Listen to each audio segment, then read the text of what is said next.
Bonjour à tous. Merci au Machet de m'accueillir. Si je commence, c'est pour faire un petit peu une présentation de qu'est-ce que le transhumanisme.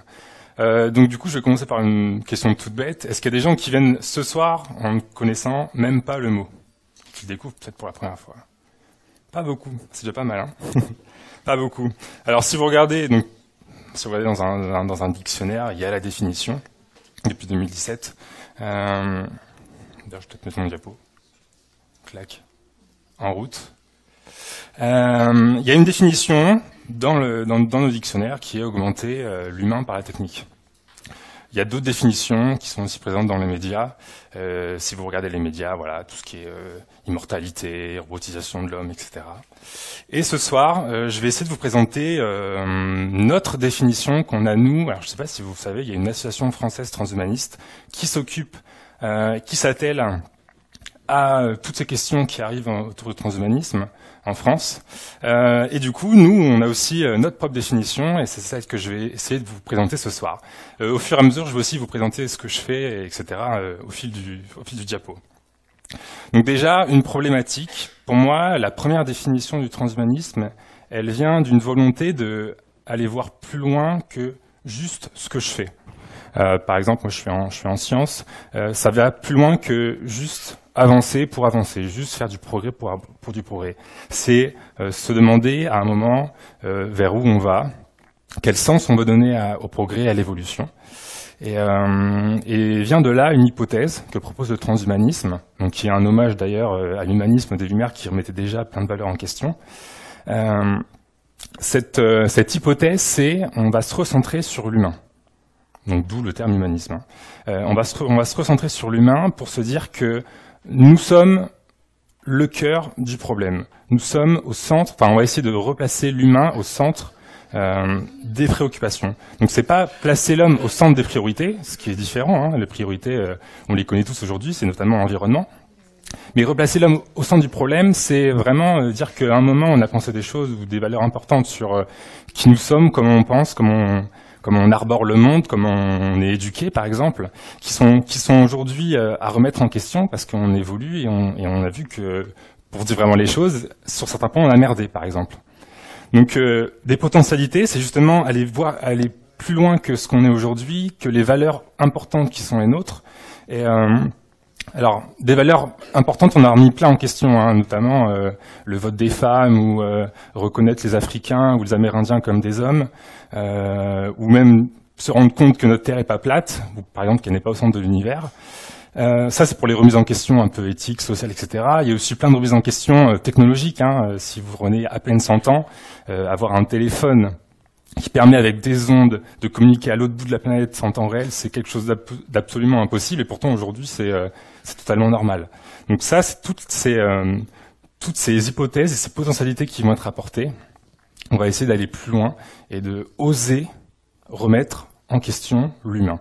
Donc le transhumanisme, forcément, ça va pas être que des choses toutes simples comme ça va être aussi aller voir du coup la génétique, aller voir l'intelligence artificielle, et donc ni être dans forcer tout le monde, par exemple tout ce qui est jeunisme, etc., à bénéficier d'une technologie, ni non plus les réserver aux riches, mais être pile entre les deux. Nous, c'est ce qu'on veut prôner à l'Association française transhumaniste, c'est d'offrir le choix à chacun de choisir son futur. Donc, quelques petites précisions sur la notion de limite. On dit souvent que les transhumanistes, du coup, veulent aller plus loin, en remettant en question leurs valeurs, veulent aller plus loin que leurs limites. Moi, j'adore mes limites, hein, notamment, voilà, je fais du sport, j'adore être essoufflé après une séance d'athlétisme ou plein de choses comme ça. Mais toutes ces limites-là, on se rend très bien compte qu'aujourd'hui, elles ne peuvent plus être viables avec l'évolution de nos sociétés. Ça, c'est un fait, et voilà. Et donc, du coup, il faut oser remettre en question. Je parlais notamment, parce que moi, du coup, je suis étudiant en neurosciences, de quelque chose qui me tient à cœur, les neurosciences, du coup. Et notamment, par l'éducation, il est vraiment temps de... Si on replace, par exemple, pour vous donner un exemple concret, si on replace l'humain au centre des préoccupations, il ne faut pas se dire c'est l'école qui a un problème et qui n'arrive pas à nous former. Il faut plutôt aller voir comment l'humain fonctionne, comment notre cerveau fonctionne, et justement essayer de proposer de nouvelles choses sur comment recentrer l'école, par exemple, par rapport au cerveau, par rapport aux neurosciences, et voilà, proposer des choses. C'est ça, des remises en question, mais qui, je pense, sont vitales aujourd'hui. Et notamment sur la notion de longévité, parce que souvent, transhumaniste égale immortalité, ça on entend très souvent. Nous, à l'Association française transhumaniste, on défend plutôt la mortalité. Donc en fait, on va venir, plutôt que voir les choses objectivement et radicalement allonger l'espérance de vie, on va se dire, on va plutôt prendre notre espérance de vie, qui est par exemple aujourd'hui aux alentours de 80 ans en France, et on va chercher à, sur cette espérance de vie-là donnée, voir les choses plutôt de façon relative. On va pas, par exemple, c'est aujourd'hui on vit environ 60 ans, 50 ans en bonne santé, et après notre état de santé se dégrade, etc. par le vieillissement.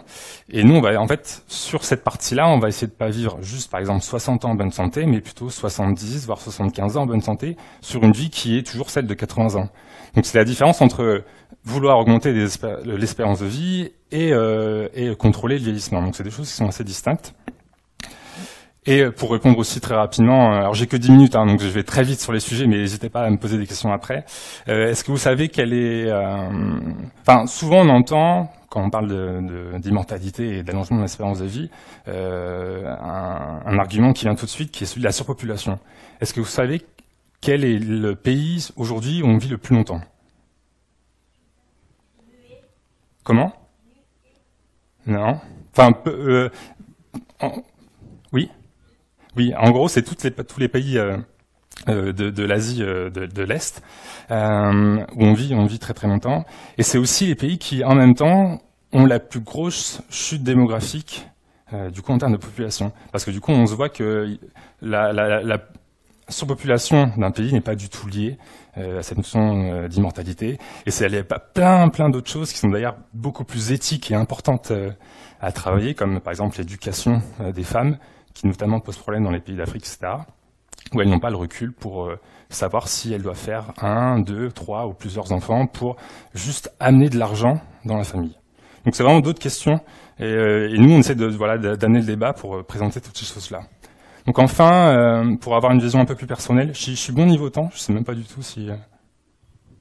ça a l'air d'aller. Niveau temps, pour présenter une vision un peu plus personnelle, on entend souvent que toutes ces technologies vont nous rendre peut-être, notamment avec le bouleversement du travail, l'automatisation, peut-être le revenu universel, on entend que l'homme va être peut-être plus feignant, il va faire moins de choses, et tout va être plus facile autour de lui.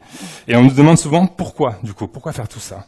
Et ben moi, je pense que c'est exactement ici que vient cette notion de donner du sens au transhumanisme ou au progrès en général. C'est que plutôt que, certes, peut-être il y a des gens, ils vont pas savoir quoi faire de leur dimanche après-midi pluvieux. Moi, j'adore les dimanches après-midi pluvieux parce que j'ai plein de choses à faire. Et ben ces gens-là, bon, s'ils savent pas quoi faire de leur futur, peut-être. Mais je pense que ça peut nous ouvrir en facilitant plein de choses, comme en évitant d'avoir des jobs qui sont robotiques, qui sont robotisants, de vivre juste pour l'argent ou de passer beaucoup de temps dans les transports en commun, plein d'autres choses comme ça. Faire la queue, par exemple, à l'aéroport, ou avoir nos données médicales qui sont même pas automatisées en 2019. Toutes ces choses-là, si on les améliore, si on les change, je pense que ça nous laissera beaucoup plus de temps pour les vrais projets qu'on peut avoir tous ensemble, parce que je ne vois pas du tout le transhumanisme comme une finalité en tant que telle, mais juste un outil, une façon d'aller vers un autre monde, une évolution de celui-ci. Et d'ailleurs, on parle souvent de changement radical. Radical, on pense parfois que c'est tout changer de A à Z. Radical, ça vient, son étymologie, c'est changer l'essence. Donc c'est juste reprendre le cœur du problème, l'humain, et le modifier. Et augmenter ou améliorer l'humain ne signifie pas forcément le transformer. Donc voilà, nous ce qu'on propose, c'est de... Ça marche. Nous ce qu'on propose, c'est de continuer à rester humain, à accepter de continuer à se remettre en question sur plein de notions importantes. Et notamment sur une vision qui m'est assez personnelle, c'est que par rapport à tout ce qu'on voit sur la robotique, la technologie ne veut pas dire forcément numérique et électronique, c'est aussi, moi j'aime bien voir la continuité de l'humain par rapport à la discontinuité en devenant robotique ou quoi que ce soit. Ça va peut-être permettre d'introduire un des speakers. Ça c'est une version personnelle. Et du coup, nous à Paris, on a lancé H+ for Good et les cocktails H+. Donc c'est des cycles de conférences, de vidéos YouTube, etc. qui sont à Paris. Si jamais vous êtes êtes parisien ou que vous voulez venir faire à Paris, pour continuer à parler de la question transhumaniste et amener le débat en France qui n'est pas beaucoup présent. Très rapidement, vu que je suis déjà dépassé le temps, donc je vais faire un petit sourire aux organisateurs. Pour présenter ce que je fais très rapidement, donc moi je suis étudiant en neurosciences à Paris, à Curie. On travaille sur, je ne sais pas si vous avez entendu, c'est ce qu'on appelle les organes sur puce. Les organes sur puce, ça va être reproduire sur... Alors j'en ai pas amené sur moi aujourd'hui parce que je l'oublie toujours sur moi, voilà. Désolé. C'est des petites puces où on va venir recréer un micro-environnement vivant qui va mimer ce qui se passe vraiment dans le cerveau, donc avec des vrais neurones. Et l'objectif, il est triple, c'est réduire drastiquement le coût et le temps qu'on va passer à développer des médicaments, parce qu'en fait, on ne va plus avoir besoin d'expérimentation animale, et ça, c'est la troisième possibilité que ça offre, ne plus avoir besoin d'expérimentation animale, parce que du coup, on travaille directement sur des tissus qui peuvent être des tissus humains, et ça permet d'imaginer voilà, tout ce qui est tissu régénérant de demain. Par exemple, si vous vous cassez, je ne sais pas si vous êtes paraplégique ou tétraplégique, on espère que demain, on pourra vous redonner, plutôt que de passer par une prothèse ou un exosquelette assez encombrant, de repasser juste par la revitalisation de vos jambes et de vos nerfs. Donc pour finir, je vais vous montrer une petite vidéo de ce que, moi je les trouve très très mignon. C'est un petit, ce qu'on va faire pousser ici, c'est un petit axone, donc c'est les petites liaisons qu'il y a au bout de vos neurones. On va essayer de les faire pousser dans des micro-canons qui font 1 micron de large, donc c'est 1 million de fois plus petit que le mètre. Il y a une autre petite vidéo juste après. Voilà, donc c'est juste pour montrer exactement ce que moi je fais et ce que je pense être, et là c'est un point de vue personnel, une approche et des technologies qui sont transhumanistes et qui sont assumées transhumanistes. Voilà, c'est tout pour moi. Merci à vous. Merci Terence. Je vais inviter à présent à me rejoindre Philippe Bisbarn. Bonjour. La petite zapette, tu dois l'avoir regardée, je pense. Merci. Je suis pas encore transhumaniste, j'ai pas la zapette intégrée dans la main, je suis désolé. Moi, je suis Philippe Bisbarn, je suis médecin anesthésiste réanimateur en chirurgie cardiaque à Nantes et je travaille depuis 30 ans sur le thème du cœur artificiel et je participe au projet CARMAT, qui est le cœur artificiel dit français. Je suis également chercheur associé dans un laboratoire de philo, d'histoire et de sciences à Paris. Donc, ce qui m'amène à réfléchir et à prendre un peu de distance sur mon quotidien de 30 ans de réanimation de chirurgie cardiaque. Donc là, vous voyez la photo, j'ai choisi presque au hasard cette main, ça sera pour mon prochain speaker, et puis le cœur artificiel dans la main. J'ai trouvé cette photo assez sympa. Le mot sympa est souvent utilisé ce soir. Il y a 1 million de Français en France qui ont une insuffisance cardiaque. Donc moi, mon thème, c'est le cœur artificiel, donc de remplacer la fonction cardiaque qui est déficiente. Il y a à peu près 1 million de Français qui souffrent d'une insuffisance cardiaque.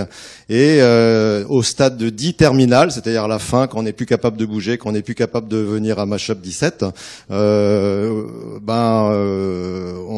a 50% de risque de mourir dans l'année, ce qui est quand même une insuffisance cardiaque sévère, et c'est une des pathologies très importantes et fréquentes en France.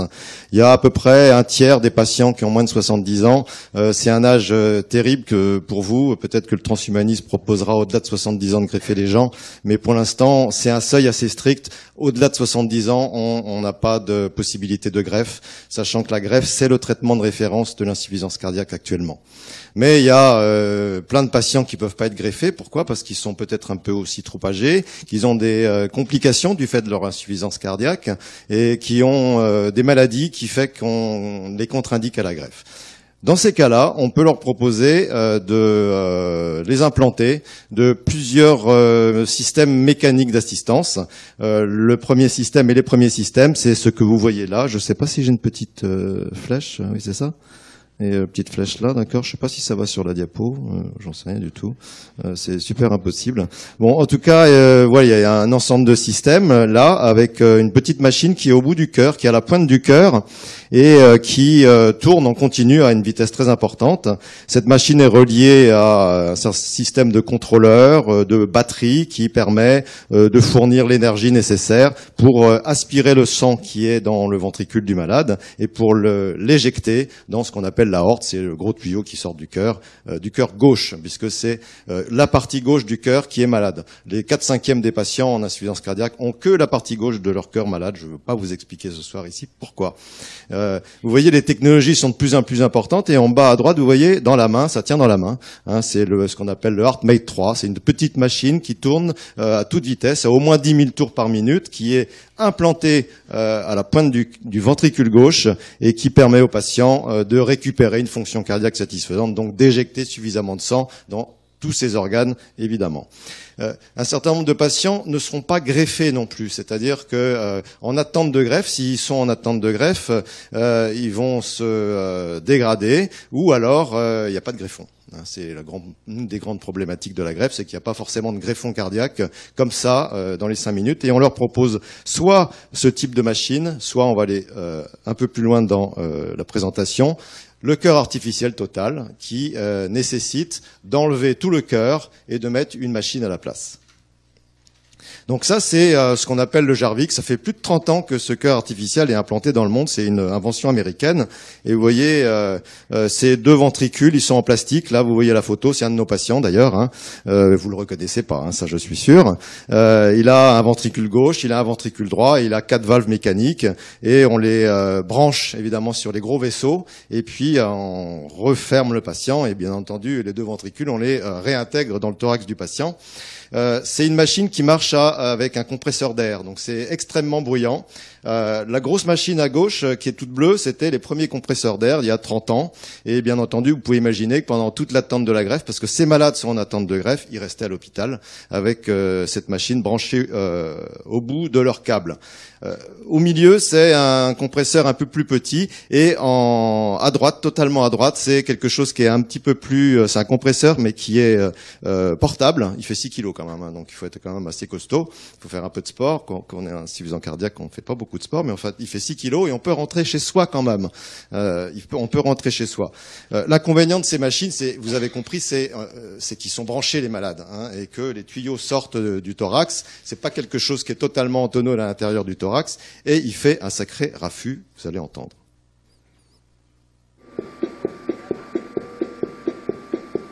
C'est beaucoup plus fort en vrai d'ailleurs. Donc si vous pouvez augmenter le son, c'est pas grave. En tout cas, le malade, il va entendre ce bruit-là pendant toute la durée de son implantation jusqu'à ce qu'il soit éventuellement greffé. Et puis combien de temps ça va durer? Ça va durer 3 mois, 4 mois, 6 mois, parfois plus d'1 an, parfois même jusqu'à 3 ou 4 ans, avec ce bruit-là en continu. Donc vous avez compris que c'est pas quelque chose d'une autonomie extrême, mais que sur le plan technique, la machine marche quand même pas mal. On a d'autres solutions, puisque cette solution-là, c'est Carmat. C'est proposé pour des patients qui sont en attente de greffe. Donc on leur enlève, je répète, on enlève le cœur. J'insiste pas sur la manière dont on branche cette machine-là sur le patient.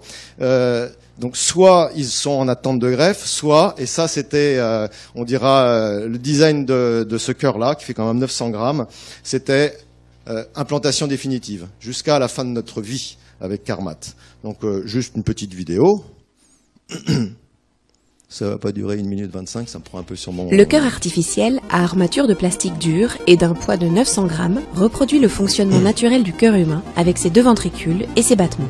Le cœur malade est coupé sous les oreillettes afin de garder le réseau de vaisseaux sanguins qui irrigue les organes. Une interface en forme de lunette est suturée. Ça c'est pour Florian qui est peut-être dans la salle. La prothèse, comprenant 2 cavités ventriculaires et 4 valves, vient s'y encliqueter. Chaque ventricule est séparé en 2 parties par une biomembrane double face. L'une pour le sang, constituée de péricarde bovin traité pour éviter tout rejet, l'autre pour le liquide d'actionnement et les pompes en polyuréthane. Le rythme cardiaque qui se décompose en 2 temps est ainsi imité. 2 motopompes déplacent alternativement un fluide contenu dans un sac. Lorsque le compartiment hydraulique se vide, le retrait de la membrane aspire le sang dans le ventricule. Lorsqu'il se remplit, la membrane pulse le sang dans les artères. Des valves biologiques de remplissage et d'éjection assurent aussi la progression unidirectionnelle du sang. Une batterie externe d'une autonomie de 5 à 6 heures, reliée par un câble traversant la peau, alimente le dispositif. Pour l'instant, la prothèse ambitionne une durée de vie de 5 ans, ce qui représente près de 230 millions de battements de cœur. Bon, les questions bien entendu, ont fusé là. Je pense que les questions ont fusé. On a compris, les questions sont multiples. Ça fait 30 ans qu'on suit ces patients-là, pas Carmat, mais au moins le précédent.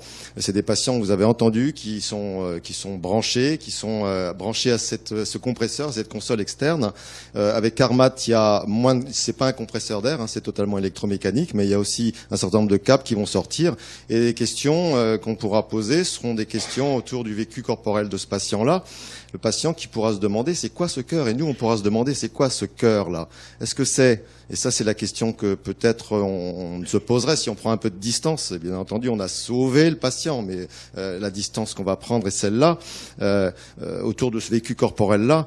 C'est quoi ce cœur? Est-ce que c'est une prothèse comme finalement un simple, j'allais dire simple bras artificielle, jambes artificielles, avec cette prothèse finalement qui remplacerait la fonction pompe du cœur. On sait d'ailleurs que le cœur n'est pas qu'une pompe, ça c'est d'ailleurs curieusement, le cœur artificiel nous a appris que le cœur c'était autre chose, le cœur naturel, autre chose qu'une pompe.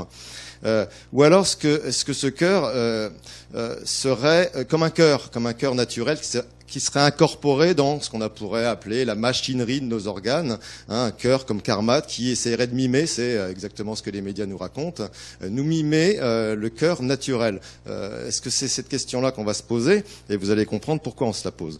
Et puis finalement, c'est une histoire de frontières, je trouve. Et dans cette histoire de corps et de vécu corporel, on a compris que les frontières elles sont totalement effacées entre l'interne du corps et l'externe, entre ce corps-là qui est vous là non branché, qui existe en tant que tel, et les appareillages extérieurs qui nécessitent donc que le patient y soit branché pour surveiller, pour contrôler le bon fonctionnement de ce cœur-là.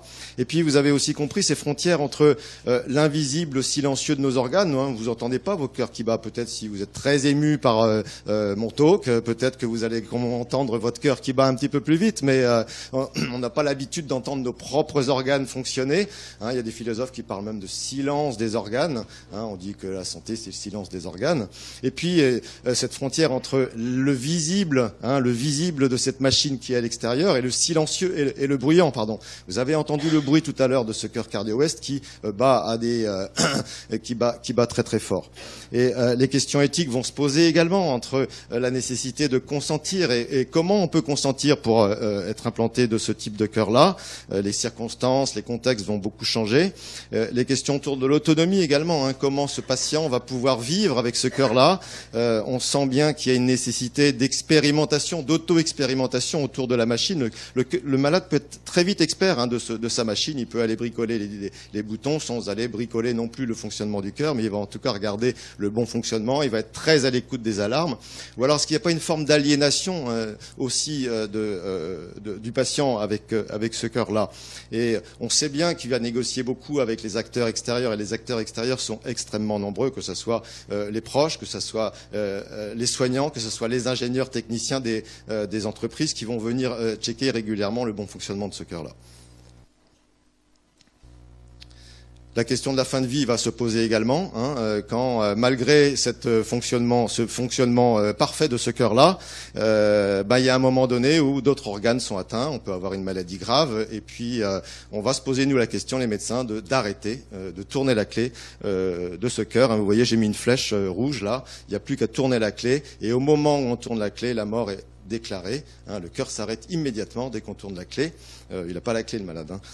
Sachant quand même que certains patients ont voulu se débrancher et ont coupé les câbles. Donc c'est ce vécu corporel qui est interrogé, à la fois sur le plan, on a compris, anthropotechnique, on dira si on peut parler grossièrement, ou sur le plan de cette éthique-là. Quand est-ce qu'il faut arrêter ce cœur? Où on va l'arrêter? Comment on va l'arrêter? Évidemment, on pourrait imaginer, ça c'est ma dernière diapositive, et vous avez compris que c'est peut-être pas si simple, moi en tout cas d'un point de vue médical, on pourrait imaginer de remplacer tous les organes. Vous voyez là, c'est un robot, Rex il s'appelle, il fait 2 mètres de haut, il a été construit par une société de robotique américaine. Le cœur artificiel d'ailleurs qu'il a, c'est le premier que vous avez entendu qui fait plein de bruit là. Et puis la question de ce remplacement de tous ces organes, finalement c'était la conclusion que je vais tirer. Est-ce qu'elle serait encore possible? Est-ce que ça va pas conduire à un certain nombre d'inégalités, même si tout à l'heure on on disait que nous, les transhumanistes, on veut pas que ça soit trop cher. C'est encore 150 000 € le cœur Carmat. Et on sent bien que si on veut remplacer tous les organes, on va réfléchir sur effectivement le prix et le coût de ces organes. Est-ce que ça va pas conduire à un changement d'identité également si on change tous nos organes? Le cerveau, je sais pas. Est-ce que notre identité serait changée, hein? Vous connaissez l'histoire du bateau de Thésée, quand on remplace toutes les pièces. Est-ce que après avoir remplacé toutes les pièces, c'est toujours le bateau de Thésée?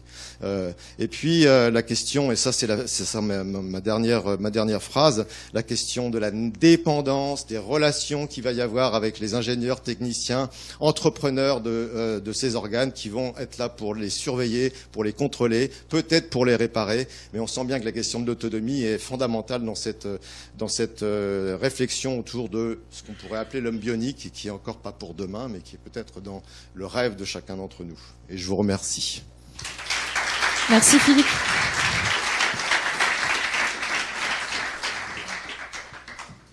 Je vais à présent inviter Nicolas Huchet à venir sur scène.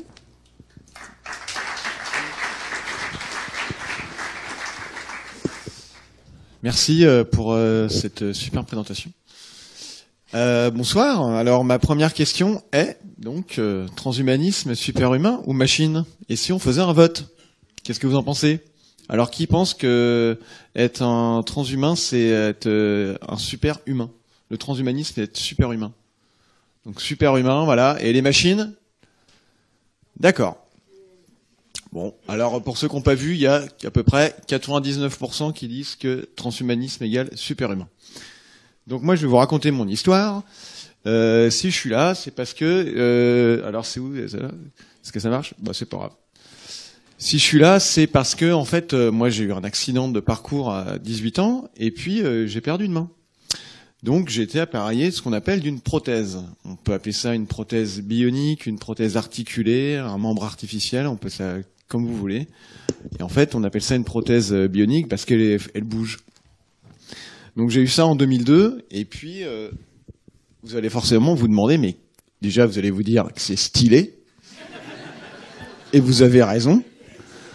C'est super stylé, mais c'est pas ce que je me suis dit moi. Quand en 2002, on m'a montré au moment où j'ai eu mon accident, quand on m'a montré une cassette vidéo c'était encore des cassettes, quand on m'a montré une cassette vidéo de la prothèse, et que moi dans la tête j'avais Predator, Terminator, des super humains quoi. Vous voyez? Et on m'a montré ça, et on m'a montré ce truc qui faisait ça. Alors que dans ma tête j'avais quand même cette idée-là. Surtout que le médecin, quand j'étais amputé, m'a dit la greffe n'a pas fonctionné, mais il existe des prothèses maintenant. Donc j'étais rassuré. Puis quand j'ai vu ça, j'ai dit, il s'est un petit peu foutu de ma gueule quand même. Surtout que c'était une main, quoi. Je veux dire, c'était pas. Donc cette prothèse, voilà. Donc c'est quand même super parce que effectivement, on peut dire c'est super power parce que j'arrive à faire bouger une main sans ma main. Alors comment ça fonctionne? Ça fonctionne en fait avec des capteurs musculaires qui sont situés à l'intérieur de la prothèse. Donc de quoi est constituée une prothèse d'avant-bras? Une prothèse d'avant-bras est située d'une main. Dans ce cas, c'est une main électrique. Et elle est constituée d'une emboîture. Ce qu'on pourrait dire, c'est la chaussure. Et dans cette emboîture, on a une batterie, puisqu'il faut du courant. Et on a des capteurs. Ces capteurs, en fait, vont ressentir, ils vont capter un petit influx nerveux musculaire provoqué par la contraction du bras. Donc il suffit de faire 2 contractions différentes pour contrôler 2 capteurs. Est-ce que ça vous va? Donc s'il y en a qui n'ont pas compris, demandez à votre voisin. Ça m'évitera de répéter tout à l'heure.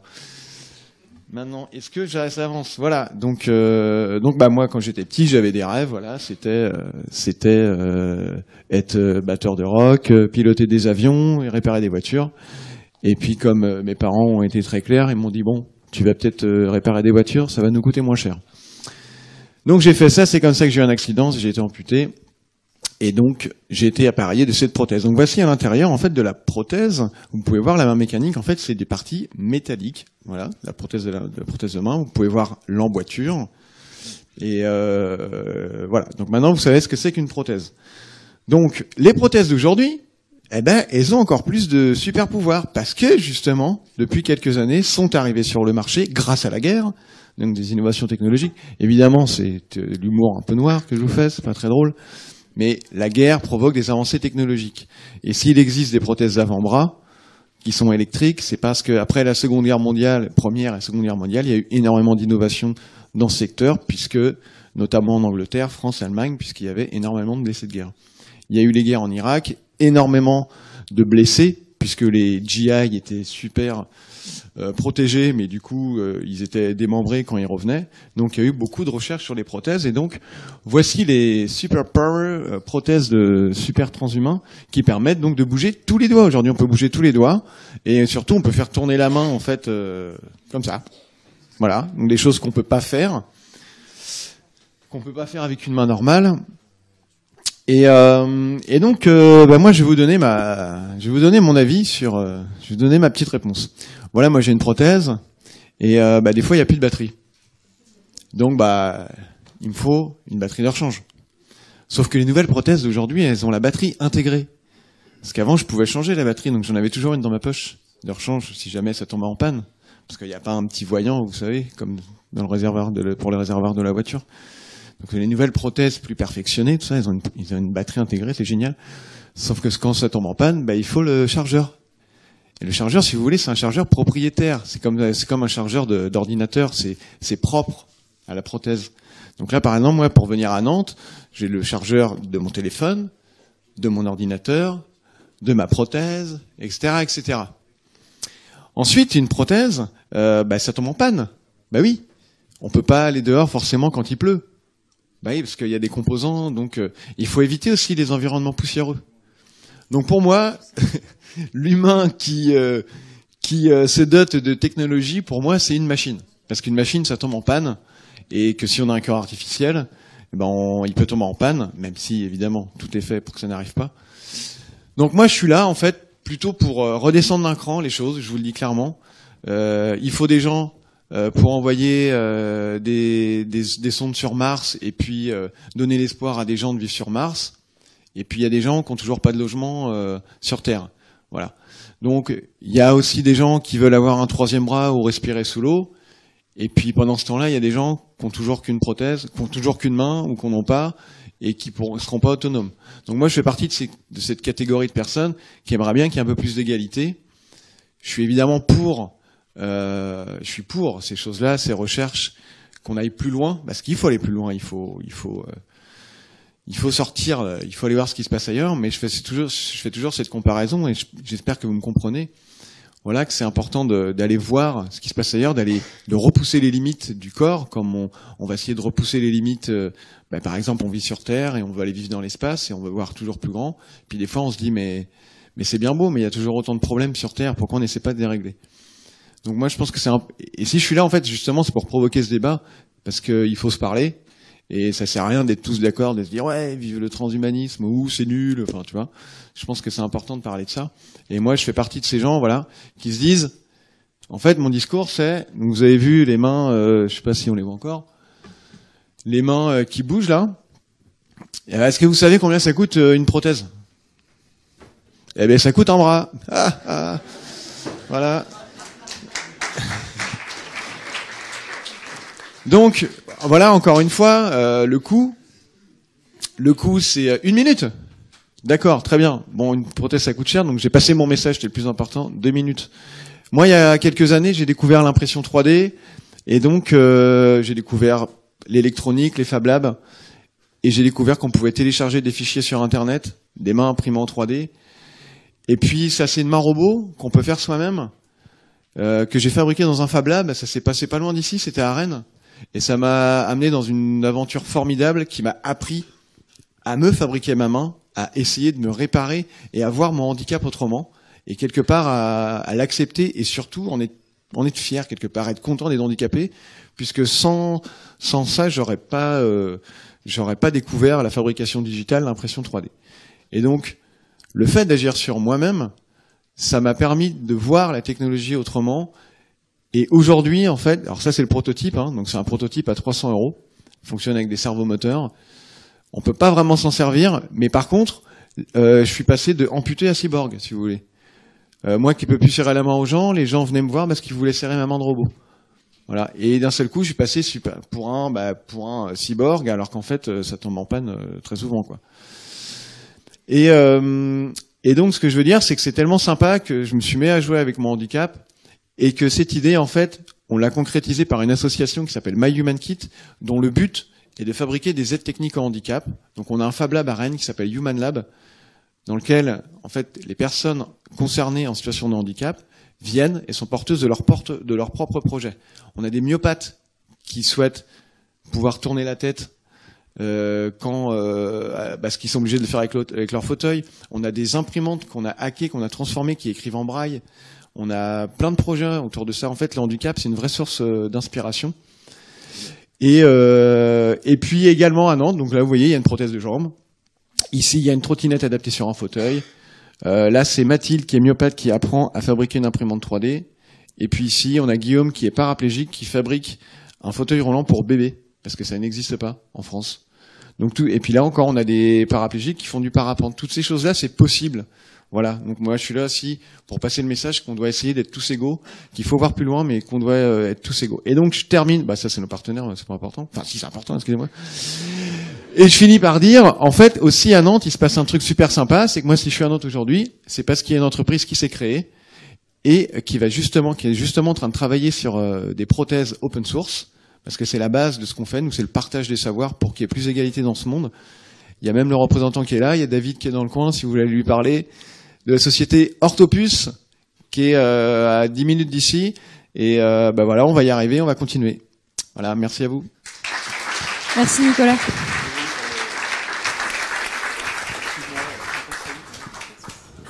Je vais à présent inviter Daniela Serki à venir sur scène. Merci. Merci. Bonsoir. Alors moi, je suis l'étrangère. On vous a dit au début qu'il y avait ce soir. Alors j'imagine que c'est très vite compréhensible à mon accent que je suis l'étrangère. Alors je suis non seulement la Suisse de l'équipe, je suis aussi la seule femme, mais plus fondamentalement, je suis aussi celle qui n'a pas d'utilisation de nouvelles technologies. J'ai un bon vieux bout de papier sur lequel j'ai noté en fait des citations des personnes qui m'ont précédée, mais malheureusement comme j'ai pas une demi-heure à disposition, je vais pas pouvoir en utiliser beaucoup. Donc moi, disons que ce qui me distingue le plus, je dirais, c'est que je suis vraiment une extraterrestre finalement par rapport aux trois personnes qui ont parlé avant, dans le sens où les trois personnes qui ont parlé vous ont parlé d'une pratique qui est la leur, avec un certain regard critique sur ce qu'ils font. Moi, j'ai pas du tout de pratique. Moi, je suis anthropologue et moi, mon travail, c'est d'aller explorer l'univers de notre société pour essayer de comprendre quel type de société nous sommes en train de construire avec le développement, la prolifération de nouvelles technologies partout. Alors, je dois vous avouer que peut-être qu'en ça aussi, je suis l'étrangère de la soirée. J'ai compris quand Nicolas a fait son sondage, j'ai enfin compris le titre de la journée. En fait, j'avais pas du tout compris ça comme ça, moi. En fait, moi, j'avais compris ce titre avec les lunettes qui sont les miennes, puisque quelque part, si je le dis, c'est très schématique de le dire comme ça. Mais pour moi, la plupart des technologies avec lesquelles nous vivons, elles peuvent se résumer d'un côté à toutes les technologies, qu'elles soient robotiques, qu'elles soient génétiques, que ce soit même la prise de médicaments, qui sont toutes les technologies qui, pour moi, machinisent l'humain dans ma définition de ce que c'est l'humain, pour essayer de faire de nous des super-humains. Et le revers de la médaille, c'est toutes ces machines, là aussi principalement robotiques, auxquelles nous déléguons des aptitudes qui jusque-là étaient considérées comme des aptitudes propres à l'humain. Et donc moi, ce titre, je l'ai lu comme ça. Parce que pour moi, dans mes interrogations d'anthropologue, la question qui se pose, c'est du fait que ces deux champs technologiques se développent. Pour moi, la question c'est, est-ce que le transhumanisme va émerger des machines qui deviennent toujours plus similaires à nous, ou des humains qui se machinisent toujours plus. Alors voilà, j'ai fait mon coming out par rapport au fait que j'avais rien compris au titre. Il y avait quelqu'un d'autre qui l'avait compris comme moi? Non. Bon. Mais moi j'avais cherché en plus. Et heureusement que Nicolas a commencé par ça, parce que je pense que j'allais vous dire, ah oui, le titre résume bien mes interrogations. Et là, vous seriez tous dit, mais là, rien compris, la pauvre. Enfin, Donc, moi, en tant qu'anthropologue, les questions que je me pose, c'est des questions qui relèvent vraiment de la finalité. Souvent, quand on parle de questions éthiques en lien avec ces questions-là, on se concentre sur la gestion de ce qu'on considère comme étant des mauvais usages.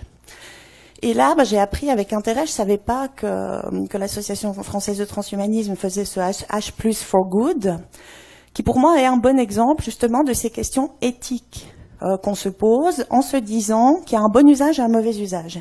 Et qu'on va essayer de canaliser tout ça dans le bon usage. Et moi, ma question d'anthropologue, c'est d'essayer de se demander, si on pousse ce bon usage jusqu'au bout, vers quoi est-ce qu'on va arriver ? Il y a aussi en Suisse, il y a toute une série de congrès qui se sont faits récemment autour de l'intelligence artificielle for good. Il y a vraiment cette idée de canaliser tout ça dans le bon sens. Donc fondamentalement, moi, ce qui m'intéresse, c'est la définition de l'humain qui est derrière tous ces développements technologiques. Alors j'ai entendu Terence avec intérêt dire... On aimerait rester humain. Mais c'est là tout l'enjeu. C'est quoi rester humain? C'est quoi être humain? On a tous des définitions différentes de ce que ça signifie être humain. Alors d'un point de vue, moi je prends de la distance par rapport à ça. En même temps, je vous ai dit, quand je vous dis l'humain qu'on machinise, c'est par rapport à mes propres définitions. Maintenant, ce que je vois à travers, et je montre toujours ça parce que moi je lis toujours Superhumain et Machine comme mes deux revers de médaille. Ce que je vois derrière, c'est une représentation de l'humain dans laquelle il n'y a plus d'ontologie propre à l'humain, dans laquelle il y a une représentation, une mise à plat du vivant et du non-vivant qui sont complètement interchangeables les uns avec les autres. Alors que ça soit au niveau de l'individu, un humain, un robot interchangeable, et au niveau des organes, au niveau des tissus, à l'intérieur même. Et là, j'écoutais Philippe avec intérêt parler de la question des frontières, parce que c'est toute cette question de la porosité entre le vivant et le non-vivant, qui ne fait pas sens dans toutes les sociétés. Alors là, j'ai pas d'exemple en tête, mais il faut bien se rendre compte que cette idée que l'humain est une machine parmi d'autres et qu'on peut échanger comme ça des pièces, c'est une représentation qui est propre à notre société. Alors, il est clair que on est dans l'ordre de la promesse technologique. C'est pour ça que je parle d'imaginaire de l'interchangeabilité. On a d'un côté une représentation et on a de l'autre côté des pratiques. On vient d'évoquer un certain nombre de difficultés techniques, mais moi qui ai beaucoup travaillé dans des laboratoires d'ingénieurs, j'ai souvent entendu on n'en est pas encore là. Sous-entendu qu'il y a des choses qu'on ne peut pas encore faire maintenant et qu'on fera un jour. Ce qui, moi, m'amène à interroger peut-être un tout petit peu différemment la question du bateau de Thésée et à renvoyer ça de nouveau à notre propre définition de l'humain. Philippe, quand tu nous dis le bateau de Thésée, si on remplace toutes les pièces, mais peut-être pas le cerveau. Tu nous donnes ta représentation de l'humain dans laquelle il ne faudrait pas toucher au cerveau. Il y a d'autres chercheurs pour lesquels, au contraire, tout est reproductible. Moi, c'est ces éléments-là que j'essaye de trouver dans tout ce que je vois. Maintenant, moi, j'ai commencé à m'intéresser à tout ça il y a une vingtaine d'années. Je dirais que le transhumanisme est venu à moi, parce que je ne savais pas que le transhumanisme existait. Mais j'ai commencé à travailler dans des laboratoires de recherche, principalement à l'École polytechnique fédérale à Lausanne, en allant explorer ce que proposaient les ingénieurs. Et j'ai trouvé extrêmement intéressant de voir à l'œuvre un glissement entre... Alors à l'époque, moi j'ai appelé ça, dans mon doctorat, je connaissais pas le terme transhumanisme, maintenant je sais qu'il existait déjà, mais il y a 20 ans on n'en parlait pas, c'est vite vu. Et moi j'ai parlé du glissement entre une médecine de réparation et une médecine d'amélioration. Alors si c'était à refaire, j'appellerais pas ça comme ça du tout, parce que dans médecine de réparation, il y a toute la métaphore mécaniste, que du coup j'ai accepté en appelant ça comme ça. Et en parlant de médecine d'amélioration, il y a un jugement de valeur. Donc il faudrait peut-être parler plutôt d'augmentation. Mais ce que j'ai trouvé extrêmement intéressant, c'est que j'ai bouclé l'hiver dernier cette boucle de recherche en laboratoire en retournant 20 ans plus tard dans certains laboratoires qui étaient ceux que j'avais explorés pour ma thèse. Et je me suis rendu compte que, si vous voulez, en 1998, quand j'ai vu ce glissement apparaître et que je l'ai dit spontanément aux chercheurs avec qui je travaillais, on m'a dit « mais non, c'est de la science-fiction ». Puis on a commencé à parler d'un ingénieur anglais qui est Kevin Warwick, qui lui dit l'humain est obsolète et qui revendique une fusion avec la machine. Et du coup, moi, j'ai décidé, je suis allée quelques années étudier dans son laboratoire pour essayer de comprendre ce qu'il voulait promouvoir.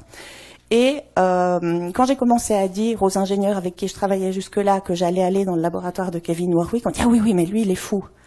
Donc on avait passé de « c'est de la science-fiction » à « c'est quelques fous dans des laboratoires ». Et maintenant, quand je suis retournée dans les laboratoires de ceux qui me disaient ça, je me rends compte que 20 ans plus tard, ils font maintenant ce que Kevin Warwick faisait il y a 10 ans, mais ils appellent toujours pas ça du transhumanisme. Enfin, maintenant, j'avais un mot. La dernière fois que j'y suis allée, j'avais un mot à leur proposer. Et quand je leur dis, mais est-ce que c'est pas du transhumanisme? On me dit non, c'est pas du transhumanisme. Donc moi, ce que j'observe comme anthropologue, c'est vraiment une société qui évolue en mettant la barre toujours plus haut du point de vue médical. Et je pense que ce qui explique que ces ingénieurs ne se reconnaissent jamais dans ce que moi j'appelle le transhumanisme, c'est parce que ce qui est considéré comme médical aujourd'hui était encore considéré comme de l'augmentation il y a 20 ans. Et si vous prenez la définition de la santé de l'OMS qui nous dit que la santé est un état de bien-être total, potentiellement, dans une société consumériste comme la nôtre, on fait entrer toute une sorte d'état dans la pathologie. Et donc, on justifie toutes sortes de technologies par le thérapeutique. Et donc, pour moi, le transhumanisme, c'est pas un mauvais usage de technologies qui, bien utilisées, serait thérapeutique. C'est l'aboutissement logique d'une société, la nôtre, qui a un système médical qui prend de plus en plus en charge des patients en bonne santé. La médecine anti-âge, médecine prédictive, médecine préventive. Et donc tout ça, juste pour terminer en quelques mots, ça m'amène à m'interroger sur la société qui va découler de ça, parce que je pense que c'est une très bonne intention de dire qu'il faudra laisser le choix, mais on est déjà une société à deux vitesses. Alors moi, je connais mal le système de santé français, mais en Suisse, qui est pourtant un pays extrêmement riche, on a déjà un système qui est à deux vitesses. Tout le monde n'a pas accès à tous les soins. Et dès le moment où ces technologies entrent dans la définition du soin, on va renforcer ces inégalités. Donc le choix, je suis pas sûre qu'il soit comme ça donné dans un monde idéal, oui, mais on n'est pas dans un monde idéal. Et plus fondamentalement, et je vais terminer, je vais vraiment casser l'ambiance avec avec ma dernière phrase. Je pense que derrière tout ça, il y a une société extrêmement eugéniste qui se profile. Et ça, il faut appeler un chat un chat. Mais c'est ma société. Je suis pas en train de critiquer du dehors. Je pense ça sera vraiment ma dernière phrase. Je pense qu'il faut vraiment faire une distinction entre nous comme individus. Il y a toute une série de technologies qui nous font très plaisir pour notre confort et notre santé. Maintenant, il faut voir de loin tous ces individus mis ensemble, comment est-ce qu'ils vont vivre, comment est-ce qu'ils vivent. Et ça, je crois qu'on n'est pas du tout en train de penser le projet de société qui va avec. Je vous remercie. Merci Daniela. On reste là ? Je vais inviter à présent les speakers à venir s'installer confortablement pour répondre à vos questions. C'est vrai qu'on est mieux là. Hein. Je suis désolée pour vous, mais... Alors, sachez qu'il y a des personnes qui se promènent dans la salle avec des micros. Donc, dès que vous avez une question, levez la main et on vous amène le micro. Donc, on vous écoute.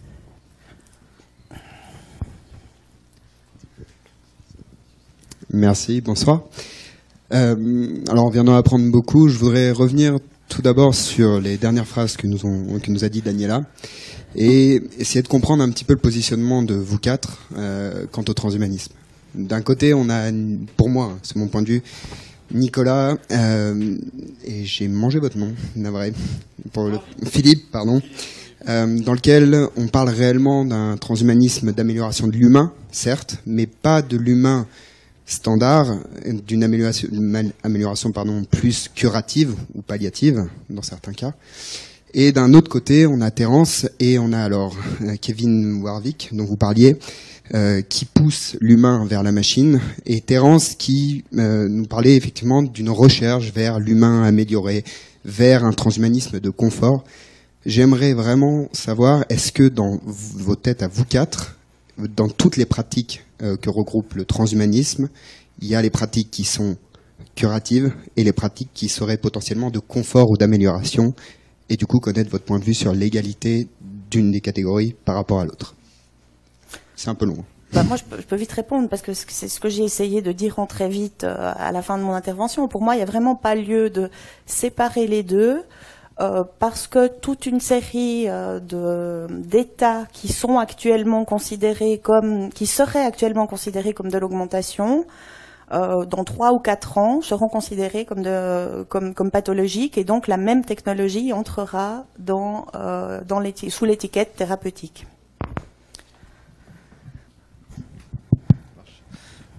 Moi, je suis dans le thérapeutique, tu as compris. Donc, effectivement, déjà, le point de vue de... ton prénom le point de vue de Nicolas et le mien, je pense, hein, c'est-à-dire, quand on rencontre les personnes, effectivement, prothésées, on dira, on en est... Alors, c'est ce que dit Daniela, on n'en est pas là, donc on n'en est pas encore là, mais peut-être qu'un jour, on y sera, je sais pas. Je suis pas trop dans... En tant que soignant, je suis peut-être trop dans le quotidien et avec une incapacité de prendre des distances. Il y a 30 ans, c'était les mêmes problématiques et en tout cas sur mon domaine, moi, c'était les mêmes problématiques et ça reste les mêmes problématiques d'inégalité d'accès aux soins. Donc moi, je prendrais ce point de vue anti ou en tout cas sociétal. Je vois pas bien comment un transhumaniste sociétal existe. Et ça rejoint peut-être ce que Daniel a dit. Je sens bien la nécessité très individuelle d'être mieux soi-même, d'être plus soi-même, d'être plus heureux ou de vivre plus longtemps, je sais pas. Mais la question sociale, elle est, moi je trouve tellement fondamentale que j'ai du mal à me projeter sur un trans individuel qui dépasserait toutes les frontières, même de nos relations là en commun, quoi. Donc le monde commun et le transhumanisme me vont pas bien, pour moi ne vont pas très ensemble, même si après les technologies, on est d'accord, ont amélioré un certain nombre de choses, en tout cas ont guéri un certain nombre de patients, amélioreront peut-être d'autres. Pour l'instant, on n'est pas capable de courir le 100 mètres en moins de 8 secondes avec un cœur artificiel, mais comme dit Daniela, peut-être que dans 150 ans on pourra. Mais en tout cas, je vois pas bien qu'un jour tu arrives, je voudrais un cœur de sportif, enlève le mien et remplace-le par une machine. Mais peut-être que voilà, je suis peut-être trop au niveau terre à terre et que j'ai pas de vision du futur. Je suis pas futurologue. En tout cas, le problème social et d'inégalité de soins est tellement criant dans nos sociétés que peut-être qu'on peut même s'arrêter de chercher. Ça, c'est notre problème. Mais je dis juste un mot, parce que c'est toute la question des limites, de nouveau. Parce que, alors moi, j'aimerais bien entendre Terence là-dessus, parce qu'avant, tu as dit que les limites sont pas viables avec l'évolution de notre société. Moi, je pense, j'ai envie de dire au contraire, si j'ai bien compris ce que tu disais, que justement, et ça renvoie à la question qui a été posée, que notre société, enfin la société de demain, c'est nous qui la choisissons. Donc, c'est utiliser la résultante pour justifier les pratiques suivantes. Donc du coup, c'est la poule et l'œuf. Notre société a, je mets des guillemets, un problème de limite. Je veux dire, on veut repousser les limites à tous les niveaux. Et ça, c'est quand même quelque chose qu'on devrait collectivement interroger. Très bien. Alors moi, je reprends ce que tu disais, Philippe. En gros, je mets même plutôt bien, parce que nous, c'est ce qu'on défend aussi à l'association, pour dire concrètement ce qu'on fait, comme ça, au moins, ça sera clair. En termes de sociabilité, de social, etc., et tu disais presque que c'était presque trop dur à mettre en place. Et c'est un peu le constat aussi qu'on a en ce moment avec l'écologie. Et donc, nous, on fait très rapidement le lien avec ça. Et justement, à l'association, ce qu'on se dit, c'est que, ok, on a une montagne éthique incroyable à franchir. Et ça peut être très, très dur, peut-être. Mais on va essayer de mettre notre pierre à l'édifice. Et en gros, nous, on travaille très précisément sur un plan qui s'appelle le plan Extend Santé. Et on va essayer de... Donc, toi, tu parlais de... j'ai oublié le mot... j'ai un petit trou, peu importe. Si tu disais que aujourd'hui, on a de plus en plus, voilà, c'est ce que je voulais dire, vers une médecine qui va essayer d'améliorer les gens qui sont déjà en bonne forme. Notamment, nous, par cette phrase, on entend aller voir les causes plutôt que les conséquences, notamment du vieillissement. Et en gros, je m'explique. Sur ce point Extend Santé, on va justement d'aller voir tout ce qui sont les causes du vieillissement, qui sont quand même responsables de plus de 90% des morts, par exemple sur les 600 000 morts qu'il y a en France chaque année, et 500 000 qui sont dus à des maladies liées au vieillissement. Et on va essayer d'amener la recherche à se poser des questions là-dessus, sur comment on pourrait faire évoluer tout ça, parce que notamment, pour l'action sociale. Ça coûte 160 milliards d'euros par an à la France de traiter toutes ces maladies-là. Donc là, c'est pour ça que la question sociale, pour moi, est importante. Je dis pas du tout qu'on va réussir à s'en sortir avec, mais je pense qu'on peut avoir un début de réponse par là en allant sur cette voie-là. Bon, voilà. C'est surtout, je pense que ce que je dis amène plus de questions que de réponses. Moi, je donne mon point de vue. Mon point de vue, c'est qu'il faut mettre du sens. Voilà. Donc aujourd'hui, dans l'innovation technologique, il y a un tas de produits qui arrivent. Je sais pas, les voitures, les rasoirs à 4 lames, des trucs comme ça, tu vois. Donc il y a toujours plus d'innovation. Et des fois, on sait pas trop. Voilà. Pourquoi ? Il y a 4 lames aujourd'hui sur un rasoir. Je suppose que dans les années 80, on se rasait mal, tu vois. Et en fait, c'est toujours mieux, voilà. Donc ça, c'est le coup des limites. Et donc, là où je fais la comparaison avec le corps humain, c'est que on va toujours aller plus loin, et mieux, et tout ça, et de plus. Moi, je suis pour. Il faut explorer. En fait, l'être humain est en constante évolution. Donc, on évolue. C'est normal. En fait, c'est dans le propre de l'humain d'aller voir plus loin. Quand on est petit et qu'on se balade en forêt, on a envie d'aller plus loin. Donc, c'est normal. Quand on court vite et qu'on bat un record, on a envie de le battre. Donc, il faut pas freiner ça, en fait. Par contre, il faut y donner du sens. C'est important. Et pour y donner du sens, il faut travailler avec des personnes qui ont réellement besoin de ces jambes pour aller plus vite. Nous, on travaille avec des personnes qui ont besoin d'un fauteuil avec une roue électrique. Et puis, on va pas faire des prothèses auditives qui entendent mieux si personne n'en demande. Voilà. Donc, c'est important de croiser les deux, c'est-à-dire le besoin des êtres humains et l'envie d'aller plus loin. C'est important vraiment d'arrêter d'être séparés, quoi. Voilà. Ça, c'est la seule réponse que j'ai, quoi. Il faut pas interdire, il faut pas empêcher les humains de vouloir creuser, repousser les limites. Je pense que c'est bien, en fait. Il y a quelque chose de bien qui va peut-être plus tard apporter à d'autres personnes qui n'ont pas accès à des soins. Ça va apporter quelque chose, en fait, à la communauté d'une manière générale, à la civilisation, quoi. Mais par contre, c'est important d'y mettre du sens et pas juste de le faire parce que en fait, c'est un mégalo qui est milliardaire qui a décidé que donc voilà, tu vois, voilà. Donc il faut travailler ensemble. C'est quoi la civilisation ? C'est quoi la civilisation ? Les êtres humains, voilà. Il faut, je pense que c'est important aux êtres humains de la civilisation humaine. Voilà, ça répond. On va peut-être prendre quelques questions également. Bonjour, merci à vous quatre pour vos interventions, c'était très très intéressant. Je suis ici. Au début de l'intervention de Terence, tu as dit il faut être capable demain, pourquoi pas, de pouvoir choisir son futur. Moi, ça me fait un peu penser au film Bienvenue à Gattaca, qui me fait un peu flipper. Et du coup, on aborde justement une notion qui a été évoquée aussi par Daniela, c'est ça, si je me trompe pas. Qui tend à sensibiliser la population à l'enjeu justement du choix de la société vers laquelle on veut tendre. Et la question que je vais vous poser moi, c'est comment est-ce qu'on peut faire justement pour sensibiliser les ingénieurs qui, eux, seront les personnes qui développeront les innovations de demain à l'importance du choix qu'ils vont faire pour mettre leurs compétences au service justement de ces projets-là. Je peux me permettre de répondre, Daniel, tu voulais peut-être... Non, vas-y. Oh, excuse-moi. Moi, je trouve que ta question est fondamentale pour, en tout cas, les relations que nous, on a avec les ingénieurs et les constructeurs. Là, je reviens à mon petit domaine. Je crois que ça dépasse le domaine de ce que je connais.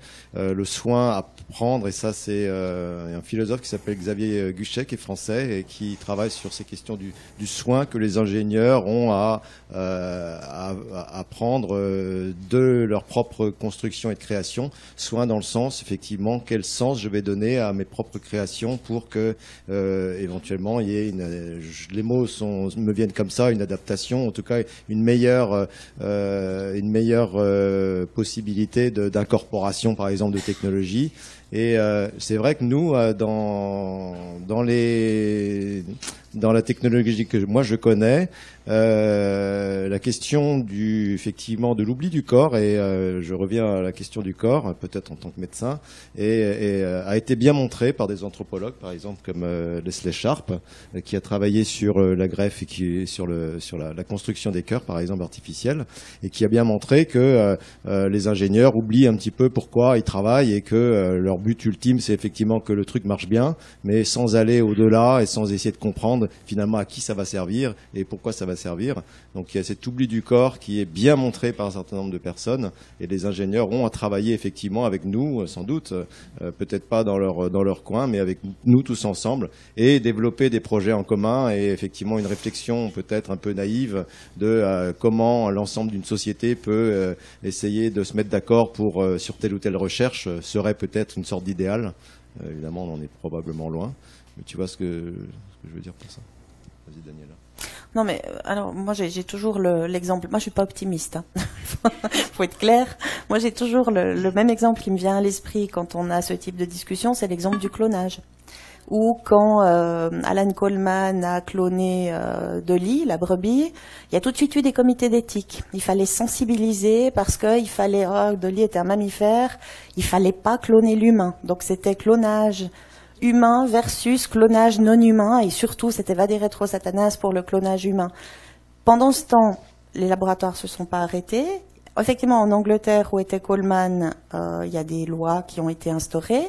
Coleman, il a fait quoi? Il est parti à Singapour. Et moi, je l'ai rencontré à Singapour et je lui ai dit tout à fait naïvement, j'avais pas pensé, je lui ai dit pourquoi est-ce que vous êtes venu là? Puis il m'a dit mais parce qu'en Angleterre, on me permettait plus de faire mon travail correctement avec ces comités d'éthique et ces lois qu'il y avait. Et puis résultat, 3 ans plus tard, il y avait toujours des comités d'éthique sur la question du clonage, mais la barrière s'était déplacée. On parlait de clonage humain thérapeutique, qui entre-temps était devenu acceptable, versus clonage humain non thérapeutique. Donc je reviens toujours à ce que je vous disais aussi. Il y a ce glissement qui fait qu'il y a des choses qui semblent inacceptables à un moment A, et qui, à un moment B, entrent dans le champ de l'acceptable. Et moi, une réaction que j'ai souvent rencontrée dans les laboratoires de recherche, c'est de la part des chercheurs qui disent « mais nous, on est là pour comprendre. Notre mission, c'est de comprendre et d'avancer. » Étant entendu que un projet de savoir, alors je sais pas, c'est Michel Foucault qui a bien montré à quel point savoir c'est pouvoir, et donc un projet de connaissance c'est aussi du pouvoir, et avec une attitude très claire sur le fait que c'est la société, ça sera à la société de décider des bons usages, comme si les laboratoires de recherche étaient extérieurs à la société. Donc je pense qu'effectivement il y a du boulot à faire et qu'il est difficile. Merci. Bonjour. Oui. C'est mon tour, j'espère. Oui, tu peux si vous avez le micro. Je grille personne.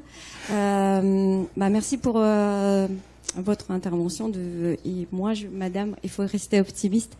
C'est la seule solution intelligente dans ce monde absurde que nous... Bon, je serais pas là et j'en parlerais pas autant si j'avais pas quand même encore un espoir. Hein. D'accord. Non, mais il faut poser une bonne question. Transhumanisme, ça existe depuis des lustres. C'est les contes de Goffman, écrits en 1873 et mis en l'opéra par Offenbach en 1881. Donc tout ça, c'est du pipeau parce que ça existe depuis un moment. Donc, pour moi, la question est... on vit en mode non pas pour être les meilleurs, mais pour être soi-même. Est-ce qu'on est libre? Déjà, quand on est, est-ce qu'on a choisi d'être né? On n'est pas libre. On nous crée le besoin de toute façon. Donc, je pense que la question, elle est pas compliquée. La réponse, elle est toute simple.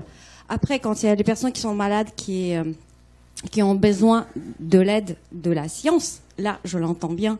Mais pour inventer les choses qui nous pourrissent la vie, j'entends ça comme ça, parce que on s'éloigne on parle de l'humanité, ça nous fait partir de l'humain complètement.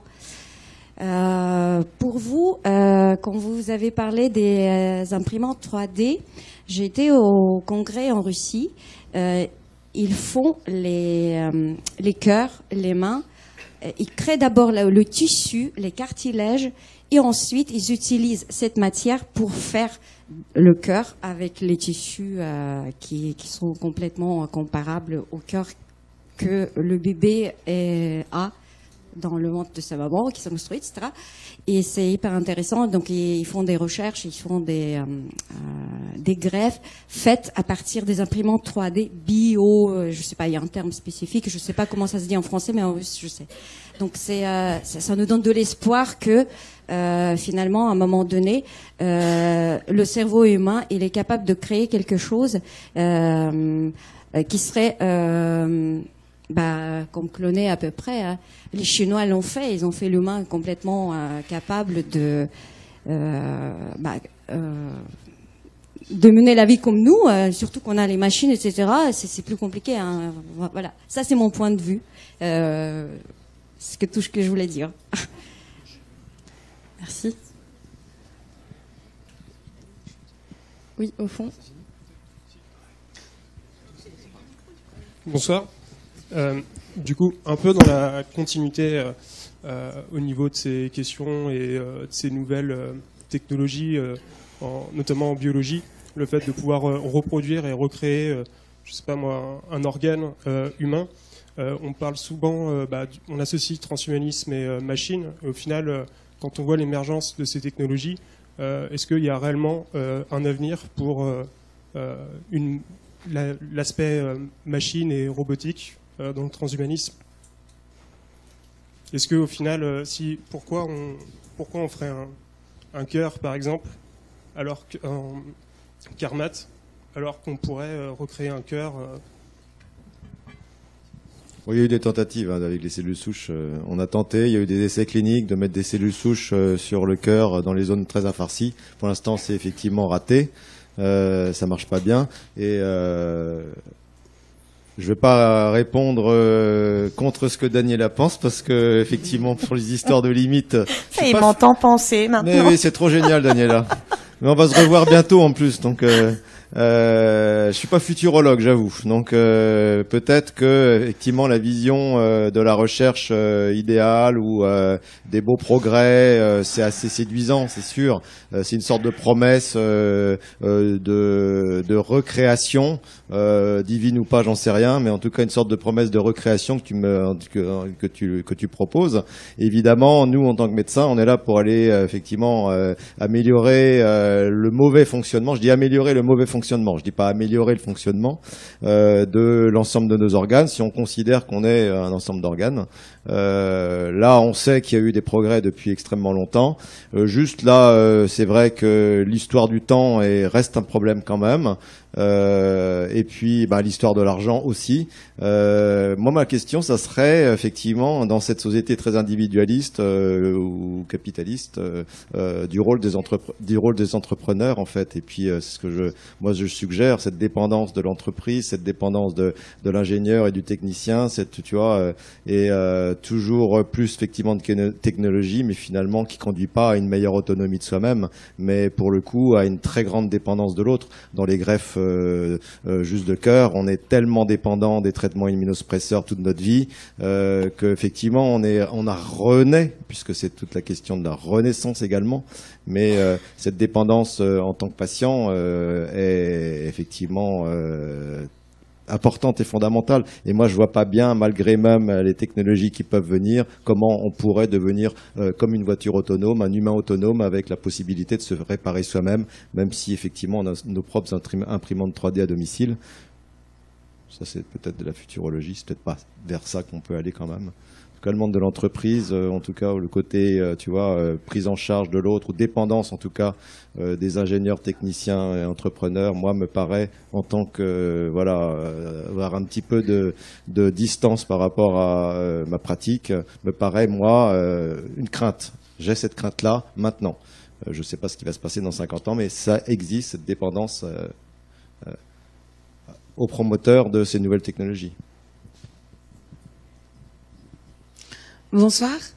Vous êtes plusieurs à en avoir parlé. C'était justement de l'égalité et de l'accès du coup, par exemple aux prothèses, aux greffes, etc. Certes, on a aussi parlé d'amélioration et donc de produits, puisque je pense que pour certains cas, on peut parler de produits accessibles aux plus riches et qui sont uniquement pour le confort. Mais quelles sont les solutions, vous, que vous voyez pour rendre des produits qui seraient vraiment utiles pour des à part My Human Kit, et d'ailleurs félicitations parce que je pense que c'est aussi un des buts. Quelles sont les solutions que vous voyez dans le futur? Est-ce que c'est au niveau de l'État, des ingénieurs, ou est-ce qu'il y a des ouvertures possibles pour l'accessibilité du coup des prothèses, etc.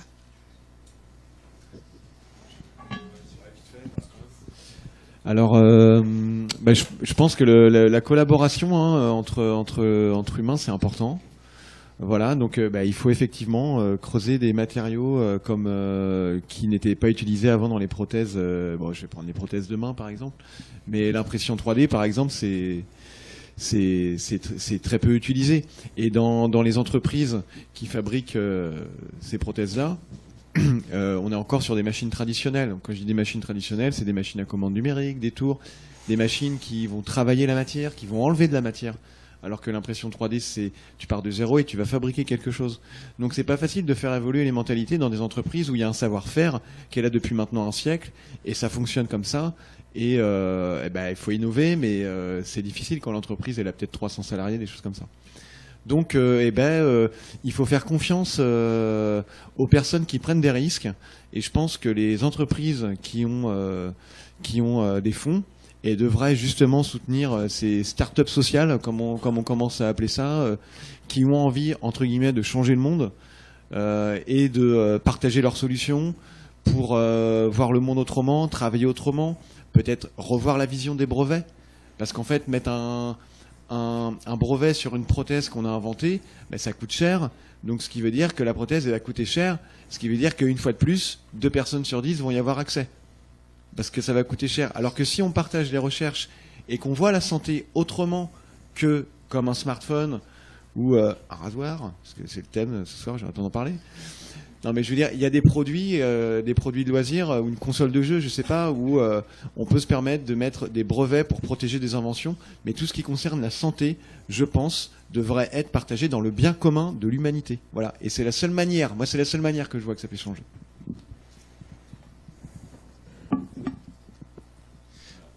Ouais, si je pourrais juste rajouter un truc, c'est pas pour développer, hein, c'est juste pour dire que justement, si vous voulez découvrir tout ça, à Paris, il y a deux associations, Make Sense et Socience, qui font exactement tout ça en termes d'entrepreneuriat scientifique et social. Voilà, si vous voulez découvrir, comment faire du transfert de technologie ou de la recherche, faire des choses entrepreneuriales, tout en gardant cette notion de sens. Et d'ailleurs, pour reprendre une petite citation que j'aime beaucoup. De quelqu'un qui est mon mentor, qui dit que la recherche sur la longévité, pour nous, c'est donner beaucoup plus de sens que de passer de la 5G, de la 4G par exemple à la 5G. Voilà. C'est comment moi je vois la notion de garder du sens dans nos technologies. On va pouvoir prendre une dernière question. Voilà. Bonjour. Je sais que monsieur au fond a levé la main plusieurs fois. Désolé pour les autres. On peut lui amener un micro ?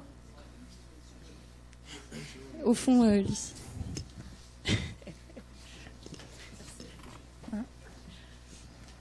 Merci. Bonjour. Vous avez dit, madame, que la société aurait sûrement le choix après de choisir un peu le transhumanisme ou non. Mais est-ce que dès le moment où un pays, par exemple comme la Chine, où des personnes auront accès à ça, ça ne va pas nous mettre dans une situation où si nous, on n'est pas des transhumains et qu'on ne se manque pas, on va disparaître on va être des humains inférieurs et donc on va être obligé de passer au stade supérieur par la force des choses. Écoutez, si j'ai dit ça, c'est que je me suis mal exprimée parce que c'est pas du tout ce que je pense. Moi, ce que je veux dire, au contraire, c'est que la société de demain, elle va être ce que nous en ferons. Et que maintenant, ça me semble extrêmement... Effectivement, je pense qu'on est mal parti. Parce qu'on est une société profondément transhumaniste et que moi, contrairement à Terence, ce but du transhumanisme pour le bien, je suis pas sûre que ce bien, ça soit une société viable pour tous à terme.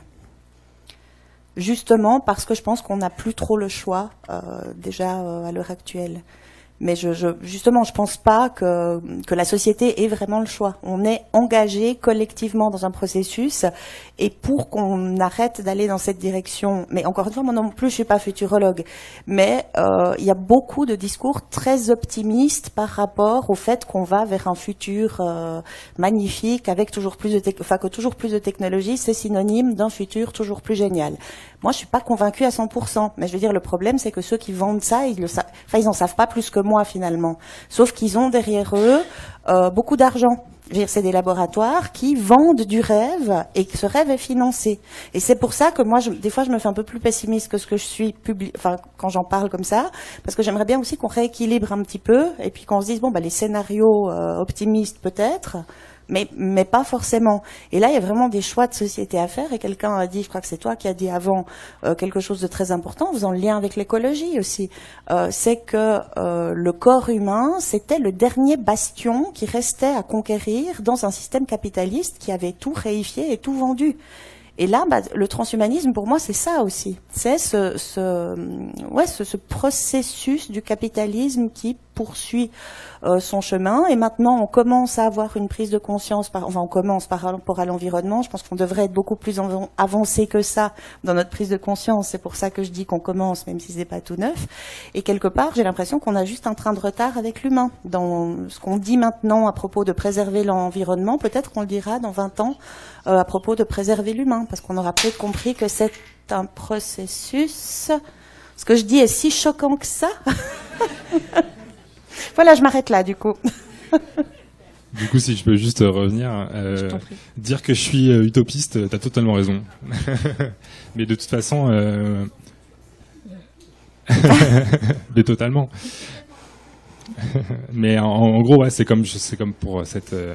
Je fais souvent le parallèle avec l'écologie, parce que je pense que c'est ce qui passe aujourd'hui. On est tous un peu démoralisés par ce qui se passe. Et on voit bien que des choses comme le low-tech ou arrêter la technologie ne sont pas du tout le problème, parce qu'on sait par exemple que si on s'arrête aujourd'hui de faire toutes nos technologies, toutes nos industries, on va avoir encore un réchauffement climatique pendant 50 à 100 années. Donc au contraire, arrêter la technologie, c'est pas du tout une solution.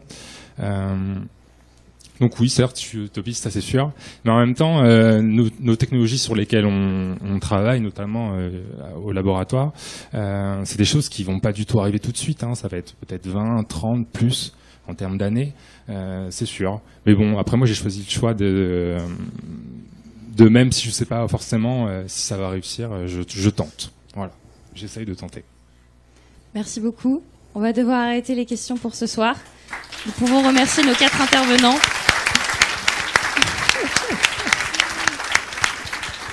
On peut également remercier la salle qui a été extrêmement active ce soir.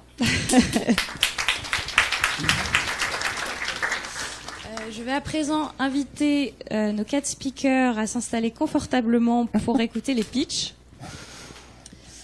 Et de notre côté, nous allons voir ce qu'a fait Hélène. Elle nous a fait de la facilitation graphique. Je te laisse expliquer ton dessin. Merci. Bonjour. Alors aujourd'hui je suis pas transhumaniste parce que d'habitude je travaille aussi avec des tablettes, mais là je m'en suis mis plein les doigts et un peu par terre. Je suis désolée, le CCO. Merci pour vos interventions, c'était vraiment super et hyper divers au niveau des points de vue. Donc au cas où vous l'aviez oublié, le thème de ce soir c'était le transhumanisme, superhumain ou machine. On a commencé avec la définition, ce qui paraît être un bon début. Avec un peu la philosophie du transhumanisme qui serait de remettre l'humain au centre et donc de le remettre en question, de savoir vers quelle éthique on veut tendre. Est-ce qu'on veut déléguer l'humain? Est-ce que le vivant et le non-vivant peuvent être assimilables et donc poreux? Est-ce que les humains et les robots ne peuvent devenir interchangeables? De quel monde veut-on? De quel humain veut-on? Est-ce qu'on tend au final avec à un eugénisme, avec un monde qui soit sans limite, c'est un glissement au fur et à mesure thérapeutique avec un tout thérapeutique? Alors, une des réponses ça a été que le transhumanisme c'est pas une finalité en soi, c'est un outil, que c'est pas une notion d'immortalité mais d'immortalité, de vivre dans des meilleures conditions. Alors les 2 grands exemples qu'on a eus, c'était autour du cœur artificiel et de la prothèse. avec un questionnement autour des frontières du corps, toujours cette question de porosité, de frontières, de savoir où on se place, avec cette question de conscience de son corps et de personne qu'on est, avec la question de l'annihilation et aussi de la dépendance qui est liée au matériel, avec le fait de pouvoir tomber en panne, ce qui nous arrive pas forcément à tous aujourd'hui. Et pour finir, la question sociétale qui est liée du coup à l'accès à ce transhumanisme, aux inégalités que ça peut créer et à l'espoir au final d'un bien commun qui est peut-être plus ou moins viable en sachant qu'on n'a peut-être pas le choix. Voilà. Bon pitch, bonne soirée.